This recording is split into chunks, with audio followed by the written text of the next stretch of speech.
SJ 그룹 산하의 종합병원 복도는 차가운 소독약 냄새와 보이지 않는 긴장감으로 가득 차 있었다. 구두 소리 하나 울리지 않는 최고급 대리석 바닥 위로 한치의 흐트러짐 없는 검은 정장 차림의 차민혁이 걷고 있었다. 그의 뒤로는 병원장과 임원들이 그림자처럼 따르며 그의 심기를 살폈다. 그에게 병원은 생명을 다루는 신성한 공간이 아니었다. 그저 또 하나의 성공적인 인수합병 사례이자 그의 이름 앞에 붙는 수많은 수식어 중 하나를 더해줄 사업장에 불과했다. 그는 병원장의 아첨 섞인 보고를 한 귀로 들으며 오직 투입된 자본 대비 수익률만을 계산하고 있었다. 그때였다. 그의 앞을 가로막은 것은 병원 관계자가 아닌 낡고 해진 옷을 입은 새 아이였다. 가장 앞에 선 소년의 눈에는 나이에 맞지 않는 결의와 절박함이 서려 있었고 그 뒤에 선 여자아이와 다른 소년은 겁에 질린 채 서로의 옷자락을 붙잡고 있었다. 민혁의 미간이 미세하게 찌푸려졌다. 비껴라. 그의 목소리는 겨울 아침 공기처럼 차갑고 건조했다. 하지만 아이들은 물러서지 않았다. 맨 앞에 섰던 소년, 한결이 떨리는 목소리로 그러나 또박또박 입을 열었다. 저희 어머니가 죽어가요. 돈이 없으면 수술을 해줄 수 없다고 했어요. 제발 저희 엄마 좀 살려주세요. 민혁은 코웃음을 쳤다. 그의 인생에서 이런 식의 동정심에 기댄 접근은 셀 수 없이 많았다. 그는 아이들을 무시하고 지나치려 했다. 그 순간 여자아이 다은이 그의 비싼 정장 옷자락을 붙잡았다. 아이의 작은 손은 가늘게 떨리고 있었다. 이게 저희 엄마예요. 대우는 품속에서 소중하게 간직해온 낡은 사진 한 장을 내밀었다. 민혁은 귀찮다는 듯. 그러나 뿌리치지는 못하고 마지못해 사진으로 시선을 돌렸다. 그 순간 그의 세상이 멈췄다. 시간이 멈추고 병원의 모든 소음이 사라졌다. 그의 눈에 들어온 것은 빛바랜 사진 속에서 햇살처럼 환하게 웃고 있는 한 여자의 얼굴이었다. 15년 전 그의 심장에 지울 수 없는 흔적을 남기고 연기처럼 사라져버린 여자. 그의 지독했던 첫사랑 윤서하였다. 온몸의 피가 차갑게 식는 것 같았다. 그는 숨 쉬는 법을 잊어버린 사람처럼 멍하니 사진만 내려다보았다. 어떻게, 네가 왜 여기에? 수많은 질문이 머릿속을 헤집었지만 입 밖으로는 단 한마디도 나오지 않았다. 그의 흔들리는 동공 속으로 사진 속 서아의 얼굴과 눈앞의 새 아이의 얼굴이 고통스럽게 겹쳐 보였다. SJ그룹의 회장 차민혁. 그는 맨손으로 시작해 대한민국 재기의 신화가 된 남자였다. 그의 손을 거치면 망해가던 기업도 황금알을 낳는 거위로 변했고 그의 이름 앞에는 늘 마이더스의 손, 냉혈한이라는 수식어가 따라붙었다. 그는 모든 것을 가졌지만 단 하나, 마음을 가질 수 없었다. 그의 시간은 15년 전 서아가 떠나던 그날에 멈춰 있었기 때문이었다. 그녀는 그의 전부였다. 지독한 가난 속에서도 유일하게 빛나던 그의 꿈이자 희망이었다. 하지만 어느 날 아침 그녀는 편지 한 장만을 남기고 사라졌다. 더 좋은 사람을 만났어요. 당신의 가난을 기다려줄 자신이 없어요. 그 배신감은 그의 심장을 얼어붙게 만들었고 그는 그날 이후 오직 성공만을 향해 달리는 기계가 되었다. 그런데 지금 바로 그 여자가 이 병원 어딘가에서 죽어가고 있다고 했다. 그리고 자신과 그녀를 닮은 새 아이가, 그녀의 아이들이 자신의 옷자락을 붙잡고 있었다. 이것은 정교하게 계획된 사기극인가? 아니면 15년의 세월을 뛰어넘은 잔인한 운명의 장난인가? 그는 아무것도 판단할 수 없었다. 엄마가 많이 아파요. 대연의 울음 섞인 목소리가 그를 현실로 끌어당겼다. 민혁은 아이의 손에 들린 사진에서 눈을 떼지 못한 채 굳어있던 입술을 겨우 열었다. 그의 목소리는 낯설게 갈라져 나왔다. 어머니가 어디 계시지? 그의 질문은 더 이상 냉정한 사업가의 것이 아니었다. 그것은 잃어버린 과거 앞에서 길을 잃은 한 남자의 희미하고 절박한 물음이었다. 병원 장실에 임시로 마련된 접견실 안. 차민혁은 깊숙한 가죽 소파에 몸을 묻은 채 눈을 감고 있었다. 방금 전 복도에서의 소라는 마치 다른 세상의 일처럼 느껴졌지만 그의 손안에 남겨진 낡은 사진 한 장의 감촉은 지독하게 현실적이었다. 그의 심장은 지난 15년간 단 한 번도 느껴보지 못한 속도로 거칠게 뛰고 있었다. 병원장은 그의 눈치를 살피며 조심스럽게 입을 열었지만 민혁의 귀에는 아무것도 들리지 않았다. 그의 머릿속은 온통 윤서하, 단 하나의 이름으로 가득 차 있었다.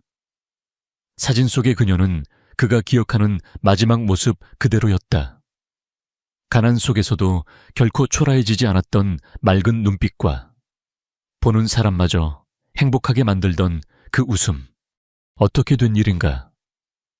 이것은 분명 정교하게 짜인 함정일 것이다. 그의 과거를 아는 누군가가 돈을 목적으로 벌인 짓이 틀림없다. 그는 스스로에게 몇 번이고 그렇게 되뇌었다. 하지만 그럴수록 아이들의 얼굴이 떠올랐다. 그를 쏘아보던 첫째의 반항적인 눈빛, 겁에 질려있던 막내, 그리고 사진을 내밀던 여자아이의 눈은 서하의 그것을 빼닮아 있었다. 그는 애써 고개를 저으며 끔찍한 상상을 떨쳐내려 했다. 그의 뇌리 속에는 15년 전 비가 쏟아지던 어느 여름밤의 기억이 선명하게 떠올랐다. 작은 우산 하나를 나눠 쓴 채 그는 서에게 세상을 다 주겠다고 약속했었다. 그녀를 위해 가장 높은 집을 짓고 가장 아름다운 옷을 입혀주겠다고. 그녀는 그의 말에 그저 웃으며 자신에게는 그 하나면 충분하다고 속삭였었다. 그랬던 그녀가 그를 떠났다. 그의 가난을 기다려줄 수 없다는 잔인한 한마디를 남기고서 그 배신감은 그를 성공이라는 이름의 괴물로 만들었다. 그는 오직 그녀에게 보여주기 위해, 자신이 얼마나 대단한 남자가 되었는지를 증명하기 위해 앞만 보고 달려왔다. 그런데 이제 와서 그녀는 왜 이런 모습으로 그의 앞에 다시 나타난 것인가? 생각이 꼬리를 물수록 그의 머릿속은 더욱 복잡해졌다. 분노와 그리움, 배신감과 연민, 의심과 희망, 서로 어울릴 수 없는, 꼬일릴 수 없는 감정들이 거대한 폭풍처럼 그의 내면을 휘저었다. 그는 이 혼란을 정리할 유일한 방법을 알고 있었다. 그것은 바로 냉정한 사실 확인이었다. 민혁은 자리에서 일어나 밖에서 대기하고 있던 비서에게 전화를 걸었다. 그의 목소리는 감정을 감추기 위해 평소보다 더욱 낮고 차갑게 가라앉아 있었다. 김 비서, 지금 바로 병원으로 들어오게. 얼마 지나지 않아 김진우 비서가 접견실 안으로 들어섰다. 그는 10년 넘게 민혁의 그림자처럼 그를 보좌해온 인물이었다. 그는 죽은의 얼굴에 서린 지독한 피로감과 혼란을 단번에 알아차렸지만 아무것도 묻지 않고 조용히 그의 명령을 기다렸다. 민혁은 손에 들고 있던 사진을 그에게 내밀었다. 이 여자에 대해 알아보게. 김 비서는 사진을 받아들고 잠시 멈칫했다. 사진 속 여자의 얼굴이 낯설지 않았다. 10여 년 전, 그가 막 차민혁의 비서가 되었을 무렵, 회장님의 책상 서랍 깊숙한 곳에서 우연히 보았던 사진 속에 바로 그 여자였다. 윤서하, 아마 이 병원 어딘가에 입원해 있을 걸세. 그리고 아이가 셋 있다고 하더군. 새쌍둥이야. 민혁은 새쌍둥이라는 단어를 입에 올리며 저도 모르게 입술을 깨물었다. 그것은 차마 믿고 싶지 않은 진실의 조각이었다. 그는 애써 냉정한 표정을 유지하며 말을 이었다. 누가 배후인지 알아내. 어떤 놈들이 내 과거를 약점 삼아 돈을 뜯어내려 하는지 샅샅이 파헤치란 말이야. 아이들은 어떻게 구슬렸는지, 이 모든 사기극의 시나리오를 누가 썼는지, 먼지 하나까지 전부 다 털어와. 그의 말은 가시돋친 명령이었지만 김 비서는 그 안에 숨겨진 주근의 절박함을 읽었다. 이것은 단순한 사기 사건 조사가 아니었다. 지난 15년간 회장님을 올가매온 과거의 망령을 확인하는 의식이었다. 알겠습니다. 회장님, 단 이 일이 혹시 회장님께 알려줘도 괜찮겠습니까? 여기서 회장님은 민혁의 아버지인 차건일 명예회장을 뜻하는 것이었다. 민혁의 눈빛이 싸늘하게 빛났다. 내 아버지는 이 일을 알아선 안 돼. 이것은 온전히 내 문제야. 그러니 조용히, 그리고 신속하게 처리하게. 그의 단호한 어조의 김 비서는 더 이상 묻지 않고 고개를 숙였다. 김 비서가 방을 나간 후 민혁은 다시 혼자가 되었다. 그는 통유리창 앞으로 다가가 자신이 이룩한 도시의 풍경을 내려다보았다. 수많은 빌딩들이 그의 발 아래에서 불빛을 밝혔지만 그 어느 것 하나도 그의 공허한 마음을 채워주지 못했다.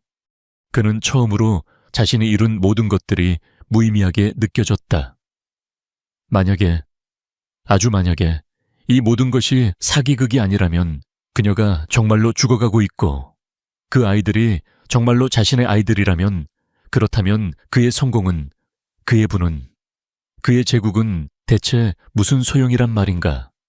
그는 주머니 속에서 작은 만년필 케이스를 꺼냈다. 그 안에는 편지 대신 그가 서에게 주었던 낡은 열쇠고리가 들어있었다. 조악한 솜씨로 나무를 깎아 만든 작은 집 모양의 열쇠고리. 나중에 내가 지어줄 집이야 라며 건넸을 때 그녀는 세상에서 가장 귀한 보석이라도 받은 듯 행복해했었다. 그는 열쇠고리를 꽉 쥐었다. 차가운 유리창에 비친 자신의 얼굴이 낯설었다. 성공한 사업가의 냉정한 얼굴 뒤에 15년 전 길을 잃어버린 한 남자의 슬픈 얼굴이 어른거리고 있었다.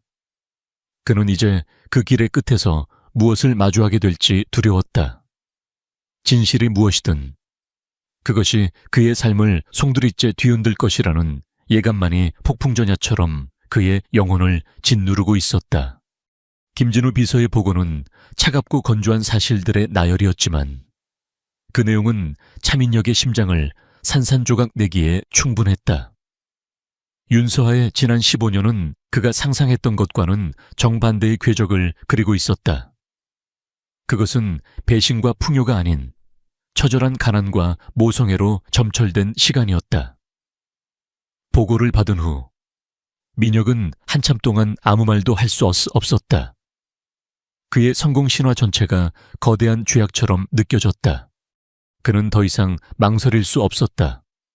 그는 자신의 정체를 밝히지 않은 채 병원장에게 직접 연락해 윤서하를 즉시 VIP 병동으로 옮기고 국내 최고의 의료진을 투입하라고 지시했다. 돈은 얼마가 들어도 상관없었다. 그가 할 수 있는 것은, 그리고 그가 가장 잘하는 것은 돈을 쓰는 것뿐이었다. 한결은 갑작스러운 변화에 어리둥절했다. 시끄럽고 비좁던 6인실에서 하룻밤 사이에 호텔 스위트룸처럼 넓고 쾌적한 1인실로 옮겨졌다. 간호사들은 이전보다 훨씬 더 친절해졌고 담당 의사라며 자신을 소개하는 사람들의 직함은 하나같이 쟁쟁했다. 동생들은 마냥 좋아했지만 한결의 마음속에서는 의심의 싹이 자라나고 있었다. 그는 세상에 공짜는 없다는 것을 너무 일찍 알아버린 아이였다. 그는 복도를 지나가던 간호사를 붙잡고 집요하게 물었다. 처음에는 입을 다물던 간호사도 그의 간절한 눈빛에 결국 실마리를 흘렸다. 새로 부임하신 이사장님께서 특별히 지시하셨단다. 얼마 전 병원에 투자하신 SJ그룹 회장님이시라고. SJ그룹 회장. 그 단어는 한결의 머릿속에서 복도에서 마주쳤던 그 차가운 남자의 얼굴과 겹쳐졌다. 모든 퍼즐이 맞춰졌다. 그는 분노로 온몸이 떨리는 것을 느꼈다. 그 남자는 지금 돈으로 자신들을 사려고 하는 것이다. 15년 동안의 무관심과 방치를 돈으로 덮어버리려는 것이다. 그의 자존심이 용납할 수 없었다. 그때 병실 문이 조용히 열리고 차민혁이 들어섰다. 그는 아이들을 보지 못하고 곧장 침대로 다가가 의식 없이 누워있는 서하를 내려다보았다. 15년 만에 다시 마주한 그녀의 모습은 그의 심장을 저미게 했다. 한때 생기로 가득 찼던 얼굴은 핏기 없이 창백했고 가느다란 팔에는 수많은 링거줄이 연결되어 있었다. 그가 없는 동안 그녀가 겪었을 고통의 세월이 그 앙상한 몸에 고스란히 새겨져 있었다. 세어하야. 그가 저도 모르게 그녀의 이름을 불렀다. 그 목소리는 깊은 후회와 슬픔으로 젖어 있었다. 그가 막 그녀의 손을 잡으려던 순간 날카로운 목소리가 그의 등 뒤에 비수처럼 꽂혔다. 그 손대지 마세요. 민혁이 돌아보자. 한결이 경멸과 분노가 뒤섞인 눈으로 그를 노려보고 있었다. 대웅과 노을은 겁을 먹은 채 형의 등 뒤에 서 있었다. 민혁은 아이들 앞에서 무슨 말을 해야 할지 몰랐다. 미안하다는 말은 너무나 가볍고 고맙다는 말은 너무나 이기적이었다. 당신이죠. 우리 엄마 여기로 옮기라고 한 사람. 한결이 차갑게 물었다. 민혁은 대답 대신 침묵했다. 그것은 긍정이었다. 한결의 얼굴이 일그러졌다. 그는 참아왔던 분노를 터뜨렸다. 이제 와서 왜 이러는 겁니까? 돈으로 모든 걸 해결할 수 있을 거라고 생각해요. 당신의 그 더러운 돈으로 우리 엄마의 고통을 살 수 있다고 생각하냐고요. 그런 게 아니다. 민혁이 겨우 입을 열었다. 나는 그냥 뭐요. 한결이 소리쳤다. 그의 외침은 텅 빈 병실을 울렸다. 우리 엄마가 밤낮으로 일하다 쓰러질 때 당신은 어디 있었어요? 우리가 추운 겨울에 월세 걱정할 때 당신은 어디서 뭘 했냐고요? 15년 동안 단 한 번도 찾아오지 않던 사람이 이제 와서 엄마가 죽게 생겼으니까 돈으로 죄책감이라도 덜어보려고 하는 겁니까? 소년의 외침 하나하나는 날카로운 칼날이 되어 민혁의 심장을 후벼 팠다. 변명할 수가 없었다. 아이의 말은 전부 사실이었다. 그는 서하와 아이들이 고통받는 동안 세상의 가장 높은 곳에서 부와 명예를 누리고 있었다. 그의 성공은 결국 그들의 불행을 담보로 쌓아 올린 탑에 불과했다. 당신의 그 돈, 역겨워요. 우리는 당신 도움 따위 필요 없으니까 당장 나가요. 한결은 손가락으로 문을 가리키며 악을 썼다. 그의 눈에는 눈물이 그렁그렁했지만 그는 결코 울지 않았다. 그것은 남은 가족을 지켜야 하는 작은 가장의 마지막 자존심이었다. 차민혁은 아무 말도 하지 못하고 그 자리에 서 있었다. 그는 수많은 비즈니스 협상에서 상대를 압도했고 적대적 M&A에서도 승리해왔다. 하지만 지금 그는 고작 14살짜리 소년의 순수한 분노 앞에서 속수무책으로 무너져 내렸다. 아이의 말은 그 어떤 비난보다 아프고 정당했다. 그는 결국 천천히 몸을 돌렸다. 아이들의 눈을 참아 마주 볼 수 없었다. 그는 패배자처럼 조용히 병실을 걸어 나왔다. 문이 닫히기 직전 그는 등 뒤에서 들려오는 아이의 마지막 말을 들어야 했다. 다시는 우리 엄마 앞에 나타나지 마세요. 그것은 세상에서 가장 아프고도 서러운 거절의 말이었다. 한결의 분노 어린 거절 이후 차민혁은 아이들 앞에 나설 용기를 잃었다. 그는 병실 근처를 맴돌 뿐 차마 안으로 들어가지 못했다. 그는 그저 멀리서 최고 수준의 의료 지원이 이루어지도록 지시하고 시시각각 변하는 서아의 상태를 보고받는 것이 전부였다. 그의 돈과 권력은 서아의 병세 앞에서는 무력했다. 결국 최악의 소식이 전해졌다. 서아의 상태가 급격히 악화되어 급성 간부전으로 진행되었다는 진단이었다. 간 이식 외에는 다른 방법이 없다는 사실상의 사형 선고였다.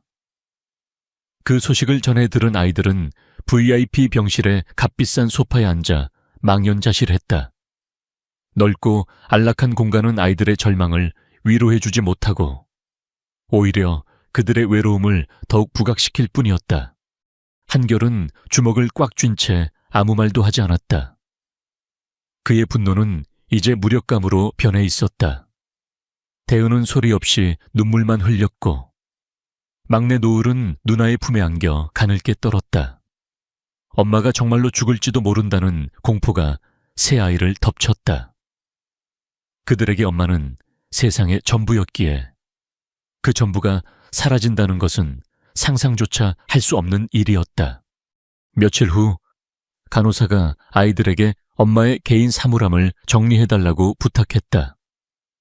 6인실에 있을 때 쓰던 작은 사물함이었다. 아이들은 무거운 발걸음으로 이전에 엄마가 머물던 병실로 향했다. 문을 열자 여러 명의 환자들이 누워있는 익숙한 공간이 나타났다. 불과 며칠 전의 일인데도 아주 먼 과거처럼 느껴졌다. 사물함 안에는 엄마의 물건이랄 것이 거의 없었다. 낡은 스웨터 한 벌, 다해진 양말 몇 켤레, 그리고 아이들이 용돈을 모아 사준 립밤 하나가 전부였다. 그녀의 삶이 얼마나 고단했는지를 보여주는 초라한 유품들이었다.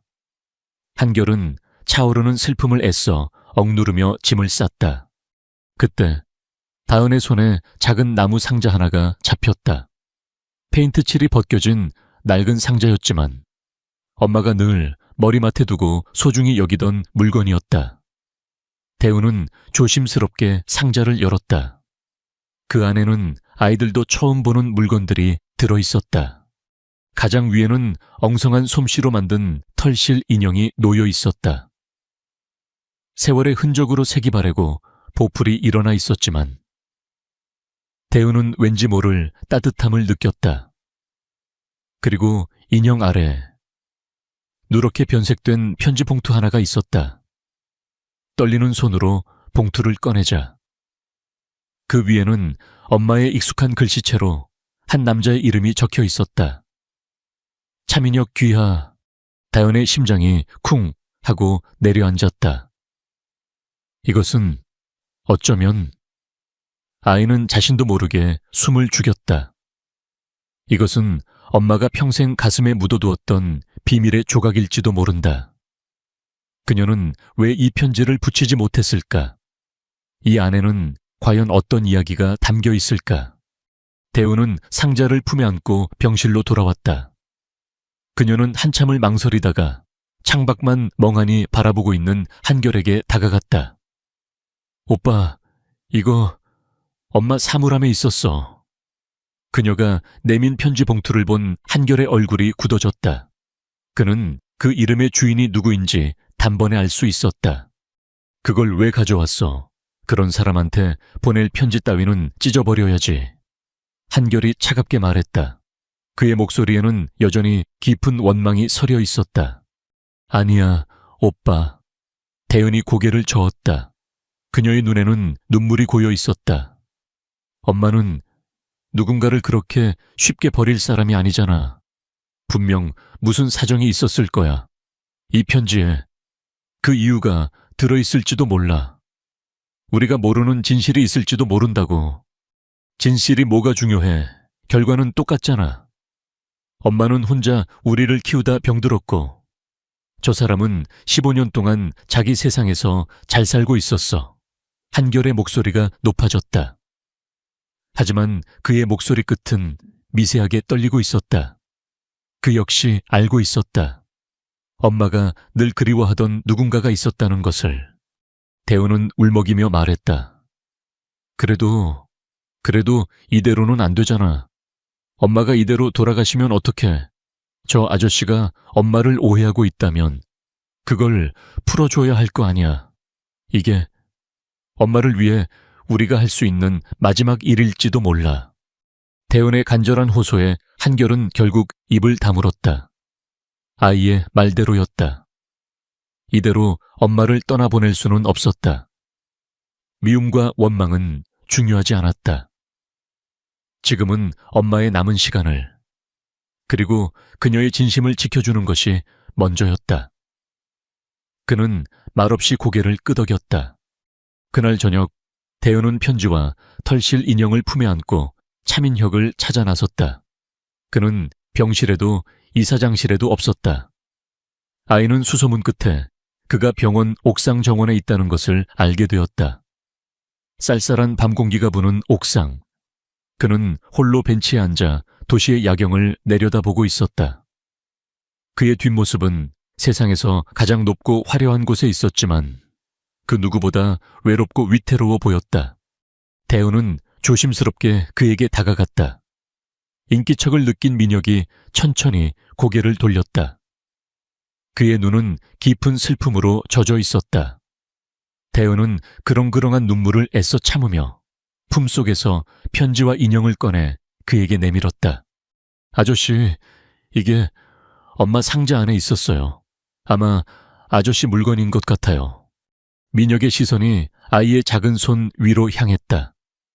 낡은 털실 인형, 그리고 자신의 이름이 적힌 편지 봉투.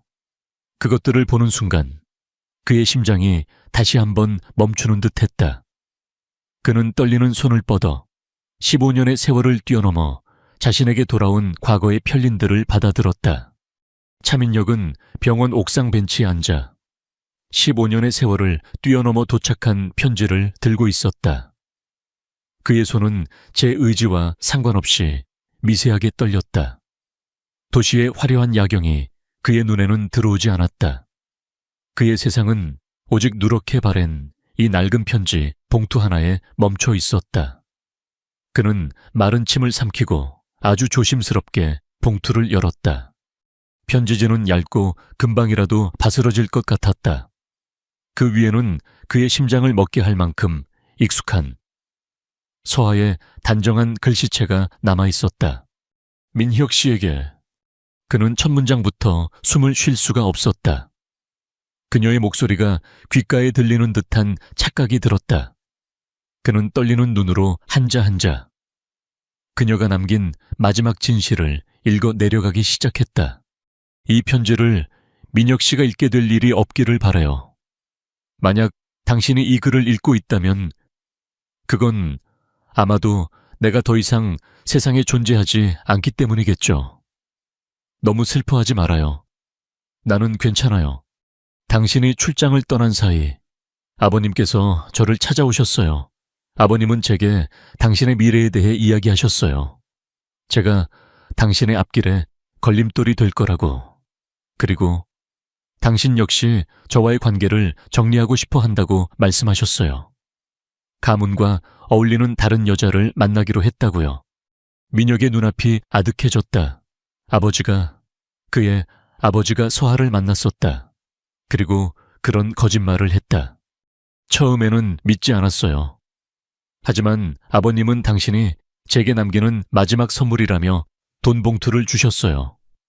그 돈을 받고 당신 앞에서 깨끗하게 사라져 주는 것이 당신을 위한 마지막 배려라고 하셨어요. 그리고 제 뱃속에 우리의 아이가 자라고 있다는 사실을 알게 되었어요. 그는 편지지 위로 눈물을 떨어뜨렸다. 그의 아이, 그가 존재조차 몰랐던 아이, 서하는 그 모든 것을 혼자 알고 있었다. 민혁 씨, 미안해요. 나는 당신을 지키고 싶었어요. 그리고 내 아이를 지키고 싶었어요. 아버님의 말씀대로.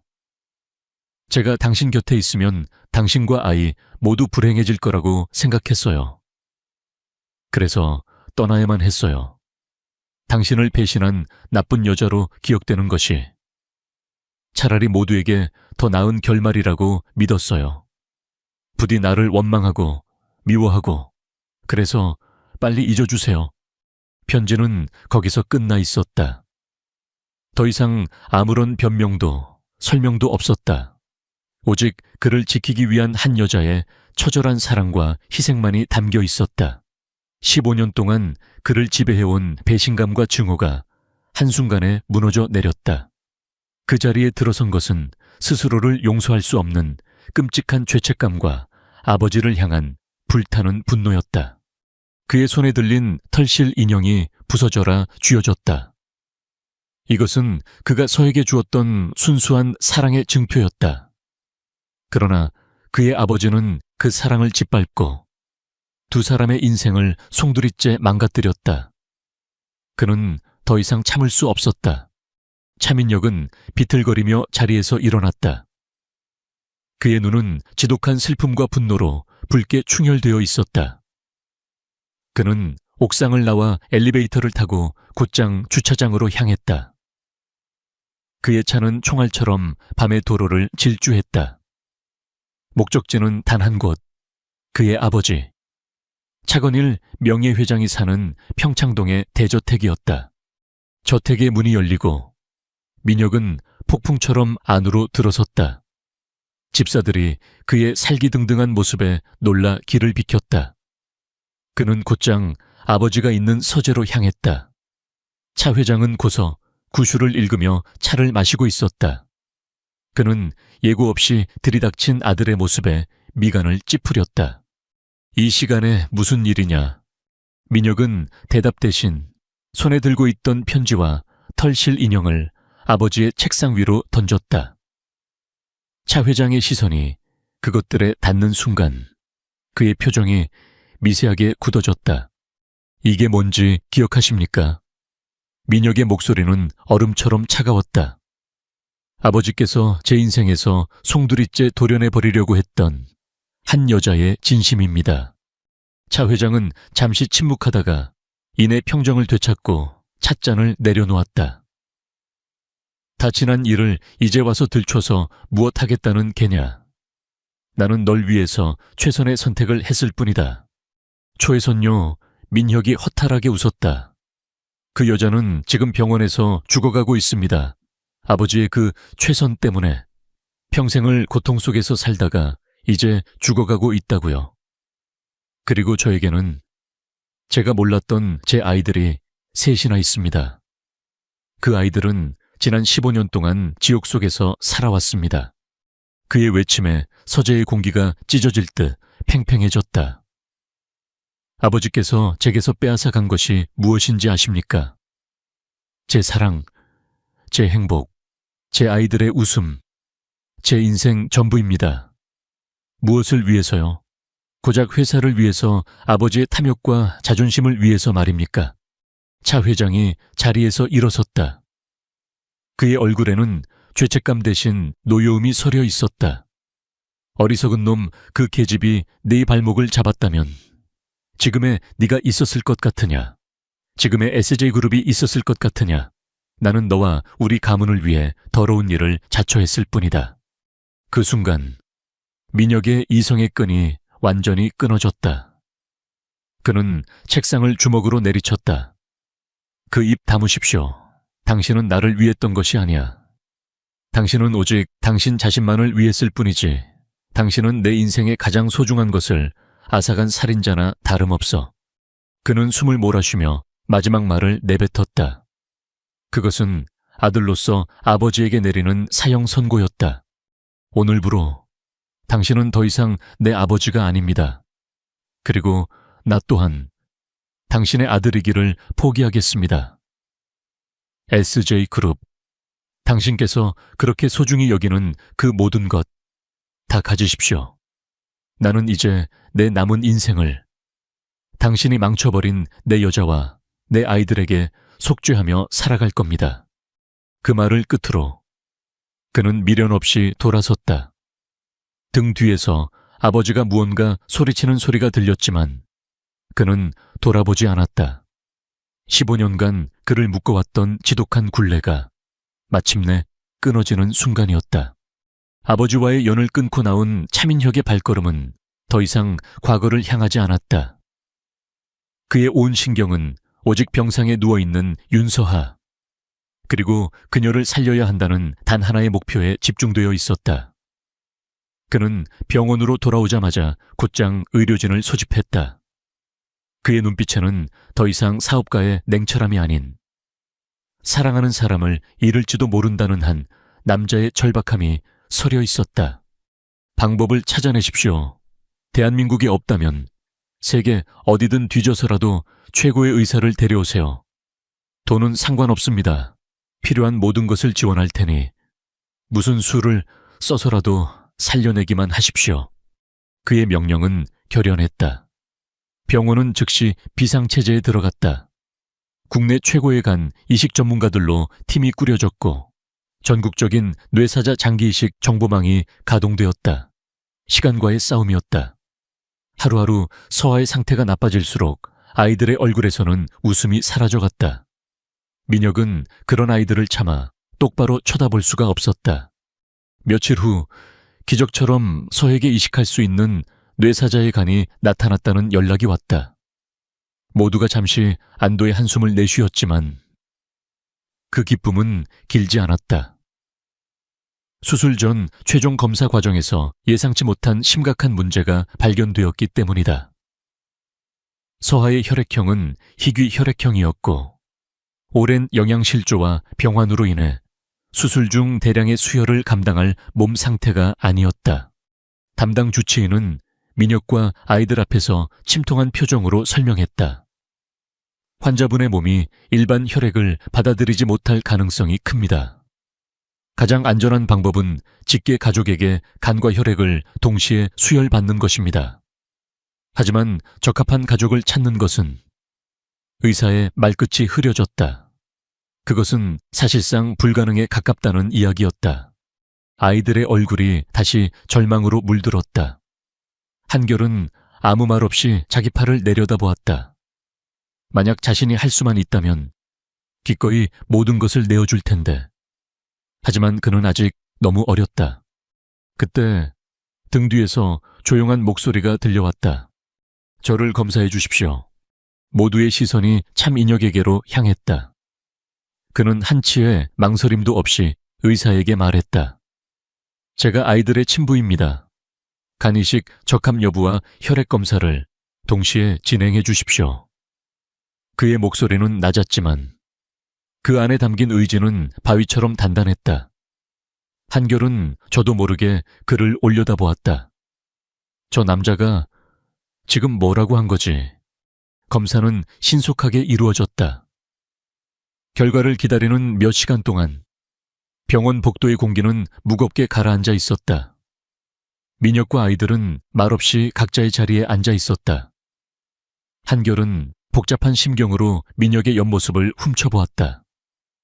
증오하고 원망했던 사람이었지만 지금은 유일한 희망이 되어버린 남자. 그의 마음속에서 혼란스러운 감정들이 소용돌이쳤다. 마침내 의사가 다급한 표정으로 달려왔다. 그의 손에는 여러 장의 검사 결과지가 들려 있었다. 믿을 수가 없군요. 유전자 검사 결과 부자 관계가 확실합니다. 그리고 조직 검사 결과 간 이식에 최적화 판정이 나왔습니다. 혈액형 또한 환자와 동일한 희귀 혈액형입니다. 이런 경우는 정말 기적입니다. 의사의 말에 다음과 노을의 눈에 희망의 빛이 차올랐다. 하지만 의사는 차마 웃지 못했다. 그는 민혁을 따로 불러내어 조심스럽게 말했다. 한결은 불안한 마음에 그들의 대화에 귀를 기울였다. 차민혁 회장님, 한 가지 어려운 점이 있습니다. 간 일부를 기증하시는 것만으로도 회장님의 몸에 큰 부담이 갑니다. 그런데 거기에 더해 수술에 필요한 만큼의 대량 헌혈까지 동시에 진행할 경우 기증자의 생명이 위험해질 수도 있습니다. 이건 의사로서 도저히 권해드릴 수가 없는 방법입니다. 의사의 경고는 명백한 사형 선고나 다름없었다. 서하를 살리기 위해서는 민혁이 자신의 목숨을 걸어야 한다는 뜻이었다. 한결의 심장이 쿵 하고 내려앉았다. 아무리 친아버지라 해도 과연 자신의 목숨까지 내놓을 수 있을까? 그는 그동안 돈으로 해결하려 하지 않았던가?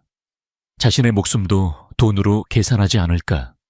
그러나 민혁의 대답은 한결의 예상을 완전히 빗나갔다. 그는 단 1초도 망설이지 않았다.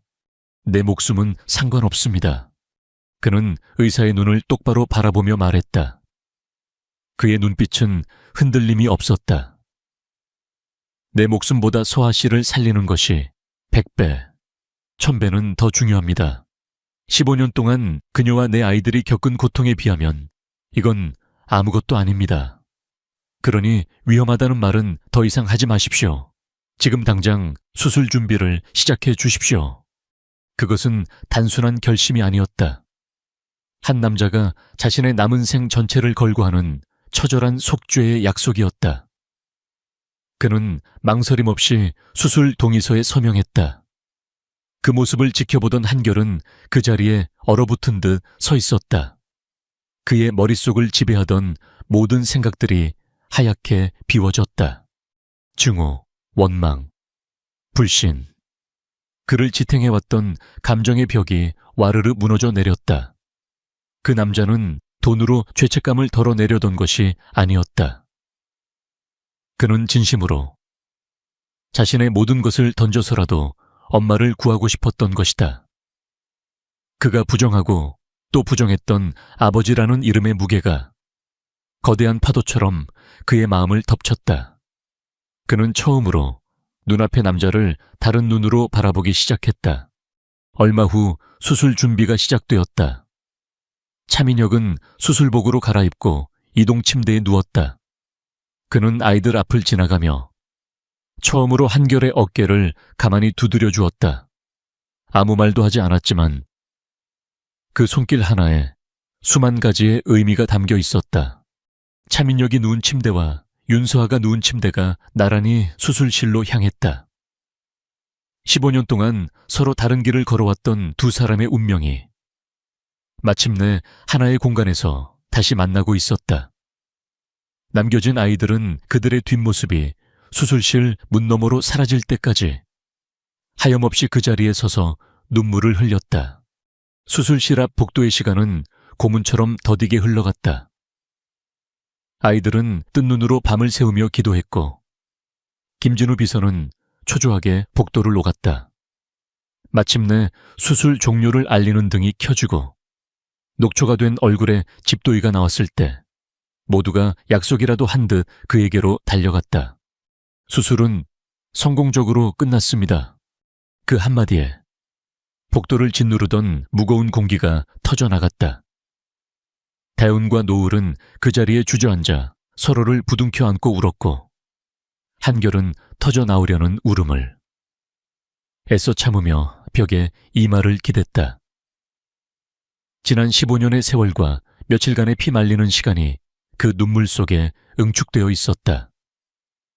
의사는 두 사람 모두 위험한 고비는 넘겼지만 앞으로의 며칠이 매우 중요하다고 덧붙였다. 차민혁과 윤서아는 나란히 중환자실로 옮겨졌다. 수많은 의료기기에 둘러싸여 잠든 두 사람의 모습은 15년 전과는 너무나도 다른 방식으로 이어진 그들의 기구한 운명을 보여주는 듯 했다.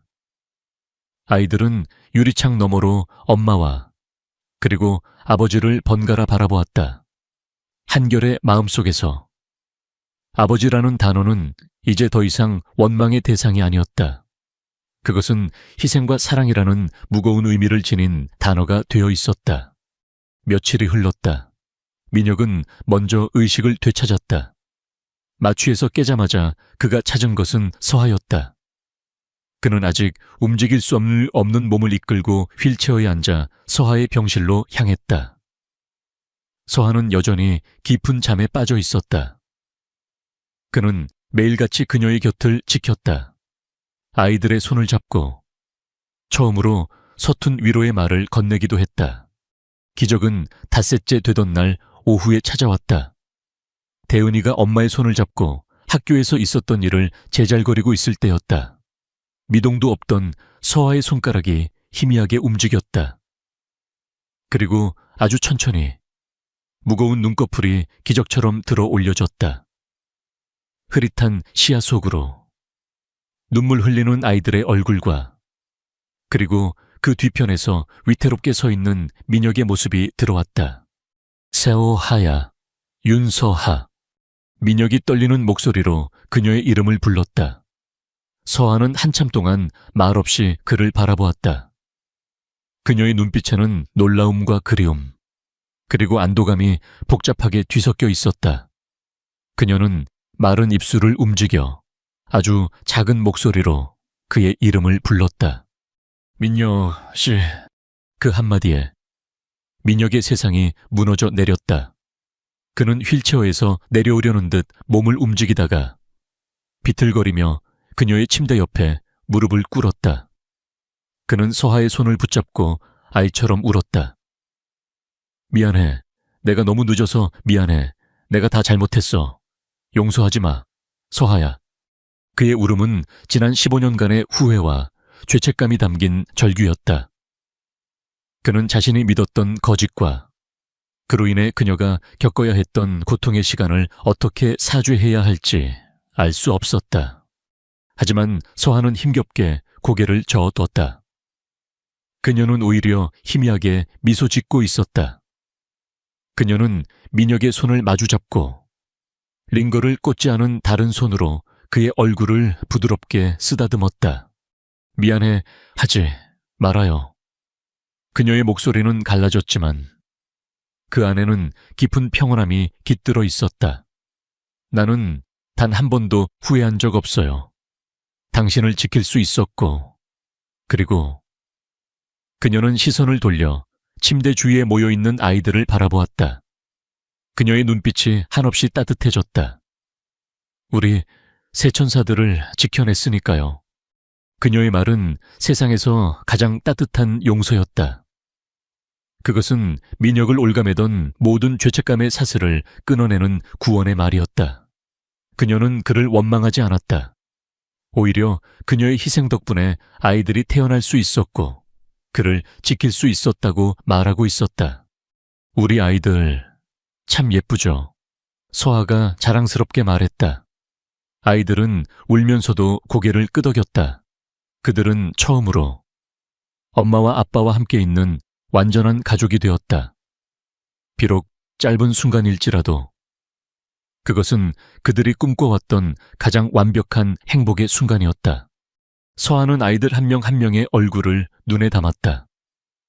의젓한 첫째 한결, 마음 따뜻한 둘째 다은, 그리고 사랑스러운 막내 노을까지. 그녀는 아이들이 이제 더 이상 혼자가 아니라는 사실에, 그리고 그들을 지켜줄 아버지가 곁에 있다는 사실에 더없이 안도했다. 그녀는 다시 민혁을 바라보며 말했다. 고마워요. 민혁 씨, 우리 아이들 곁으로 와줘서 이제 여한이 없어요. 그녀의 목소리는 점점 희미해졌지만 그녀의 얼굴에 서린 미소는 그 어느 때보다 평화로워 보였다.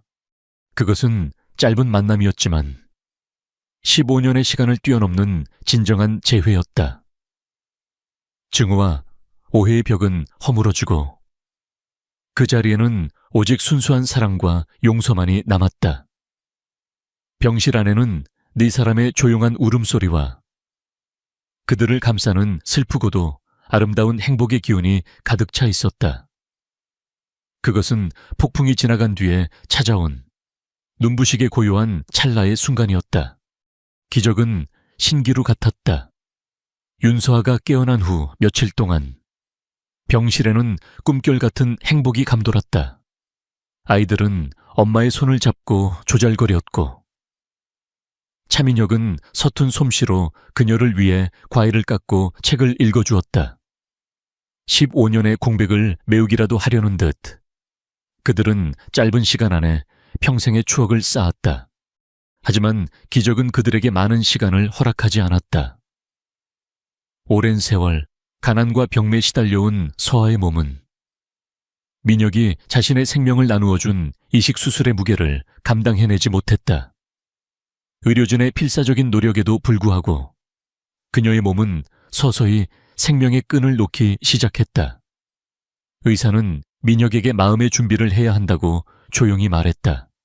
민혁은 아이들에게 차마 그 사실을 전할 수 없었다. 그는 그저 아이들과 함께 서하의 곁을 지킬 뿐이었다. 서하는 이미 자신의 마지막을 예감하고 있는 듯 했다. 그녀는 더 이상 자신의 고통을 이야기하지 않았다. 대신 아이들 한 명 한 명의 얼굴을 눈에 담고 민혁과 함께했던 행복했던 순간들을 추억했다. 마지막 날은 예고 없이 찾아왔다. 그날따라 유난히 정신이 맑아 보였던 서하는 아이들을 머리맡에 불러 앉혔다. 그녀는 앙상한 손으로 아이들의 얼굴을 차례로 쓰다듬었다. 우리 맏아들 한결아, 엄마 없어도 동생들 잘 챙기고 씩씩해야 한다. 알았지? 한결은 울음을 터뜨리는 대신 굳은 얼굴로 고개를 끄덕였다. 네, 엄마, 걱정 마세요. 소녀는 이미 가장의 무게를 알고 있었다. 마음 따뜻한 우리 딸, 다은아. 지금처럼 늘 주변을 살피고 사랑을 나누는 아이로 자라주렴. 다은은 엄마의 손에 얼굴을 묻고 소리 없이 눈물을 흘렸다. 그리고 우리 막내, 노을이, 아프지 말고 건강하게 커야 해. 엄마가 하늘에서 늘 지켜볼게. 서하는 마지막 힘을 다해 아이들을 한 번씩 꼭 안아주었다. 그리고 그녀는 민혁을 바라보았다. 그의 손을 꼭 잡았다. 민혁 씨, 고마워요. 마지막 순간에 이렇게 와줘서 우리 아이들 잘 부탁해요. 그녀의 눈에서 눈물 한 방울이 흘러내렸다. 그리고 너무 오래 아파하지 말아요. 당신은 행복할 자격이 있는 사람이니까. 그 말을 끝으로 그녀는 천천히 눈을 감았다. 요란한 기계음 대신 평화로운 미소만이 그녀의 마지막을 지키고 있었다. 아이들의 울음소리가 병실을 가득 메웠고 민혁은 잡고 있던 손이 차갑게 식어가는 것을 느끼며 소리 없이 오열했다. 15년 만의 재회는 그렇게 영원한 이별이 되었다. 서하의 장례식은 조촐하지만 정중하게 치러졌다. 화려한 것을 싫어했던 그녀의 뜻에 따라 가족들만이 모여 조용히 그녀를 보냈다. 영정 사진 속에서 환하게 웃고 있는 서하의 모습은 남겨진 네 사람의 가슴에 깊은 슬픔과 함께 따뜻한 사랑을 아로새겼다. 차 회장은 장례식의 모습을 드러내지 않았고 민혁 또한 그를 찾지 않았다. 장례식이 끝나고 며칠 후 민혁은 아이들을 데리고 구청으로 향했다. 그는 그곳에서 새아이의 출생신고서에 14년 동안 비어있던 아버지의 칸을 채워 넣었다. 차한결, 차대훈, 차노을. 그의 손으로 아이들의 새로운 이름을 적어 내려가는 순간 그는 비로소 자신이 진정한 아버지가 되었음을 실감했다. 그날 저녁 네 사람은 처음으로 민혁의 대저택으로 들어갔다. 아이들은 이제 고아가 되어버린 옥탑방으로 돌아갈 수 없었다. 하지만 궁전처럼 넓고 화려한 집은 아이들에게 위로가 되지 못했다. 낯선 공간은 엄마의 빈자리를 더욱 크게 느끼게 할 뿐이었다. 네 사람은 거대한 식탁에 마주 앉았다. 최고급 요리가 차려졌지만 누구도 선뜻 수저를 들지 못했다. 어색하고 무거운 침묵만이 그들 사이에 흘렀다. 민혁은 아이들을 위해 무언가 말을 해야겠다고 생각했지만 무슨 말을 어떻게 시작해야 할지 몰랐다. 그는 아버지가 되는 법을 배운 적이 없었다. 그날 밤 아이들은 각자에게 주어진 넓고 좋은 방에서 쉽게 잠들지 못했다. 민혁 역시 텅 빈 거실에 홀로 앉아 밤을 지새웠다. 그는 이제 새 아이의 아버지가 되었다. 하지만 어떻게 그들의 상처를 보듬고 어떻게 그들의 마음을 얻어야 할지 막막하기만 했다. 슬픔 속에서 아주 서툴고 어색한 새로운 시작이 움트고 있었다. 그것은 화려하지도 극적이지도 않은 그저 남겨진 사람들이 서로의 온기에 기대어 상처를 치유해 나가는 지난한 과정의 시작이었다. 1년 후, 한때는 차가운 침묵과 슬픔만이 감돌던 평창동의 대저택은 이제 아이들의 웃음소리와 서툰 요리 냄새, 그리고 따뜻한 온기로 가득 차 있었다.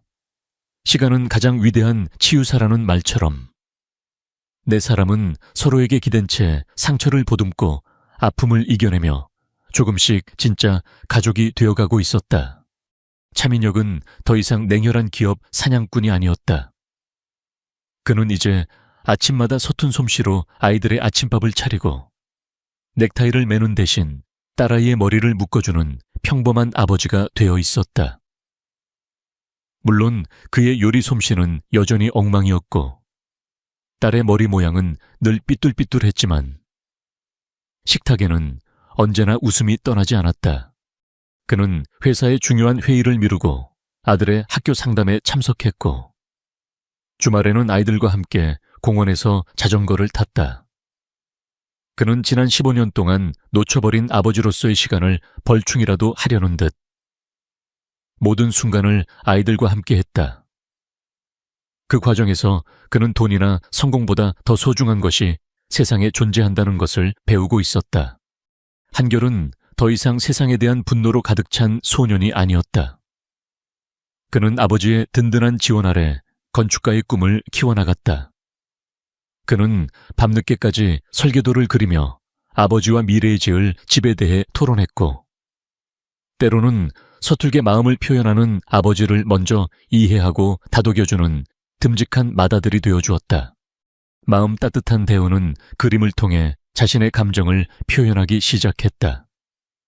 아이의 그림에는 늘 네 사람이 함께 웃고 있는 모습과 그들 위에서 밝게 빛나는 엄마 별이 그려져 있었다.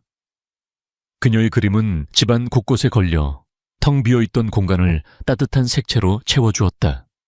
막내 노을은 기적처럼 건강을 되찾았다.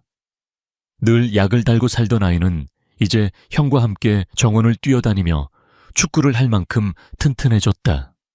아이의 밝은 웃음소리는 가족 모두에게 희망이자 살아갈 이유가 되어주었다. 서아가 떠난 지 꼭 1년이 되던 날, 네 사람은 하얀 국화꽃을 한 아름 사들고 그녀가 잠든 언덕을 찾았다. 묘지는 정갈하게 단장되어 있었고 비석 앞에는 누군가 가져다 놓은 작은 화분이 놓여 있었다. 아마도 아이들의 외할머니, 즉 민혁의 어머니가 다녀간 흔적일 터였다. 네 사람은 더 이상 울지 않았다. 대신 각자의 방식으로 엄마에게 지난 일 연간의 소식을 전했다. 엄마, 나 이번에 건축 공모전에서 상 탔어. 아빠가 엄마한테 제일 먼저 자랑하랬어. 한결이 쑥스러운 듯 비석을 쓰다듬으며 말했다. 나는 학교에서 그린 가족 그림, 복도에 전시됐어. 엄마도 봤으면 좋았을 텐데.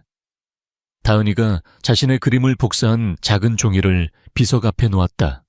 엄마, 나 이제 감기 안 걸려. 형가랑 축구 시합해서 이겼다. 노을이가 자랑스럽게 외쳤다. 민혁은 아이들의 모습을 조용히 지켜보며 서아의 영정 사진을 향해 나지막이 속삭였다. 보고 있어. 서아야, 우리 아이들. 이렇게 잘 자라고 있어. 당신이 하늘에서 지켜준 덕분이야. 그는 아이들을 자신의 곁으로 불러 모았다. 그리고 네 사람은 함께 서아를 향해 고개 숙여 인사했다. 슬픔은 이제 그리움이 되었고 아픔은 따뜻한 추억으로 남았다. 그녀는 비록 곁에 없었지만 네 사람의 마음속에서 영원히 살아 숨쉬고 있었다. 언덕을 내려오는 길.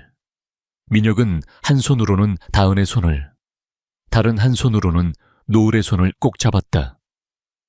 그의 옆에서는 어느새 훌쩍 자란 한결이 나란히 걷고 있었다. 네 사람의 그림자가 석양 속에서 길게 하나로 이어졌다. 차민혁은 문득 깨달았다. 그의 인생은 서하를 잃은 15년 전 끝난 것이 아니었다. 오히려 그는 그녀 덕분에, 그리고 그녀가 남겨준 새 아이 덕분에 비로소 진짜 인생을 시작하게 된 것이었다.